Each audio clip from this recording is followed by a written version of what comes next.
নমস্কার বন্ধুরা, উমা ফুড কিচেনের আরো একটি নতুন পর্বে আপনাদের সবাইকে স্বাগত।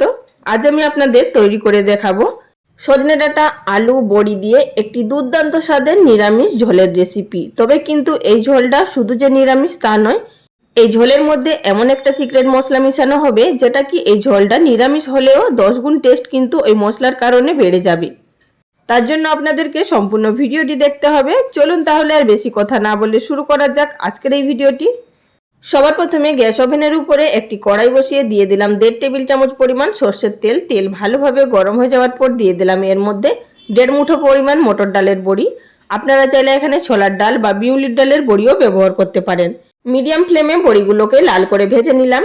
এবার সেই একই তেলের মধ্যে দিয়ে দেব আগে থাকতে ডাঁটা এবং আলু কেটে রাখা এবং নুন হলুদ মাখিয়ে রাখা।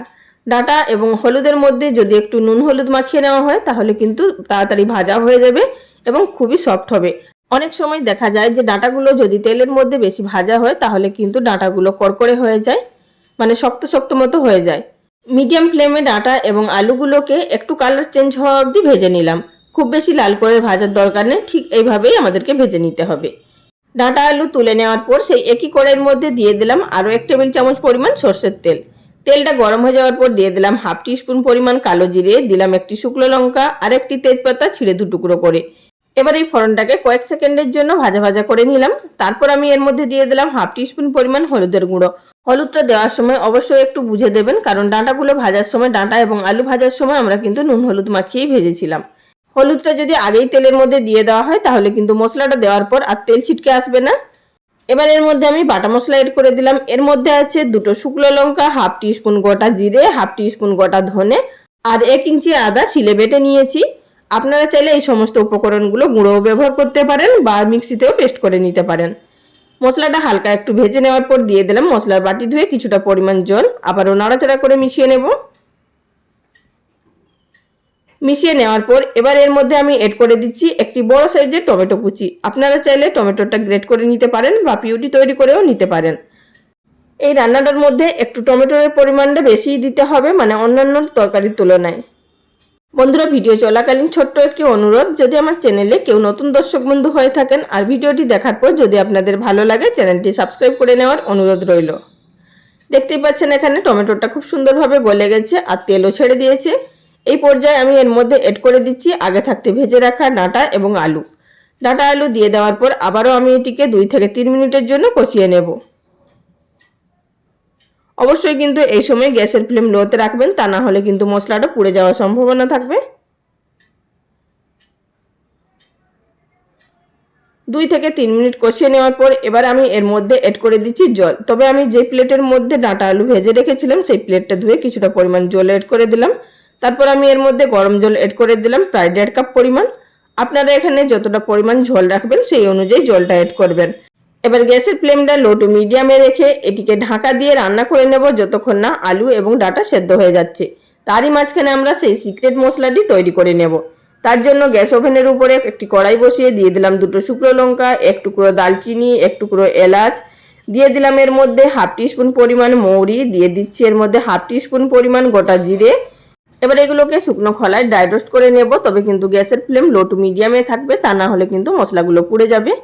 মশলাটা ভেজে নেওয়ার পর ঠান্ডা করে নিয়ে এবার এটিকে আমরা একটি গ্রাইন্ডিং জারের মধ্যে দিয়ে নেব। তবে কিন্তু এর মধ্যে আরও বেশ কিছু জিনিস এড করতে হবে। প্রথমে দিয়ে দিলাম হাফ টিস্পুন পরিমাণ নুন, দিয়ে দিচ্ছি এর মধ্যে হাফ টিস্পুন পরিমাণ হলুদের গুঁড়ো, দিয়ে দিচ্ছি এর মধ্যে হাফ টিস্পুন পরিমাণ চিনি। এবার দিয়ে দেবো এর মধ্যে 1 টিস্পুন পরিমাণ পোস্ত। এবার এই সমস্ত উপকরণগুলোকে খুব সুন্দর একটি পাউডার তৈরি করে নেব। বন্ধুরা, আমার এখানে একটি পাউডার তৈরি করে নেওয়া হয়ে গেছে। এই সিক্রেট মশলাটা কিন্তু তরকারির মধ্যে দিতে হবে। এবার আমরা তরকারিটা দেখে নেব যে ঠিকঠাকভাবে সেদ্ধ হয়েছে কিনা ডাঁটা আলু। ঢাকাটা তুলে নিলাম এবং একটু নাড়াচাড়া করে দিচ্ছি। আর আপনাদের এখানে একটি আলু ভেঙে দেখিয়ে দিচ্ছি যে আলুটা খুব সুন্দরভাবে সেদ্ধ হয়ে গেছে। দেখতেই পাচ্ছেন এখানে আলু সেদ্ধ হয়ে গেছে। এই পর্যায়ে আমরা এর মধ্যে এড করে দেব আগে থাকতে ভেজে রাখা বড়িগুলো। আগে যদি বড়ি এড করে দেওয়া হতো তাহলে কিন্তু বড়িগুলো নরম হয়ে যেত। বড়িগুলো কিন্তু গলে গেলে খেতে ভালো লাগে না, একটু গোটা গোটা থাকলেই খেতে বেশি ভালো লাগে। এই পর্যায়ে দিয়ে দিলাম আবারও 2 মিনিট এটিকে ফুটিয়ে নেব। 2 মিনিট ফুটিয়ে নেওয়ার পর এবার আমরা সেই মশলাটি এড করে দেব যে মশলাটা আমরা তৈরি করে রেখেছিলাম। বন্ধুরা, আপনারা ভাবতেই পারবেন না যে এই মশলাটি ব্যবহার করলে এই তরকারির টেস্ট কতটা বেড়ে যাবে। আপনাদের কাছে আমি অন্তত রিকোয়েস্ট করছি একবার হলেও বানিয়ে দেখতে পারেন। আশা করছি আপনারা নিরাশ হবেন না। আপনারা যদি একবার বানান এটি কিন্তু বারবার বানিয়ে খেতে চাইবেন। এই মশলাটি কিন্তু সব শেষেই ব্যবহার করতে হবে। আমি যে পরিমাণ সবজি নিয়েছিলাম তার জন্য এখানে 2 চামচ পরিমাণ ব্যবহার করলাম। বাদ বাকিটা রেখে দিলাম, পরে অন্যান্য দিন তরকারি করলে তার সঙ্গে ব্যবহার করব। আপনারাও কিন্তু এই মশলাটি বানিয়ে রেখে দিতে পারেন, তবে কিন্তু বানিয়ে রাখতে গেলে আপনাদেরকে ফ্রিজে রাখতে হবে, তা না হলে কিন্তু নষ্ট হয়ে যাবে বাইরে রাখলে। তরকারিটা প্রায় সম্পূর্ণ তৈরি। এবার গ্যাসের ফ্লেম বন্ধ করে দেব এবং এটিকে নামিয়ে নেব। গ্যাসের ফ্লেম বন্ধ করে দিয়ে কিছুক্ষণের জন্য স্ট্যান্ডিং টাইমে রেখে তারপর আমি এখানে একটি সার্ভিং বোলের মধ্যে সার্ভ করে নিচ্ছি। বন্ধুরা, আজকের এই রেসিপি যদি আপনাদের ভালো লেগে থাকে অবশ্যই লাইক কমেন্ট করে জানাবেন। আজ এই পর্যন্ত। আগামী দিন কোনো এক নতুন রেসিপি নিয়ে আবারও হাজির হয়ে যাব। ভিডিওটির সঙ্গে এতক্ষণ ধরে থাকার জন্য সবাইকে অসংখ্য ধন্যবাদ। সবাই ভালো থাকবেন। নমস্কার।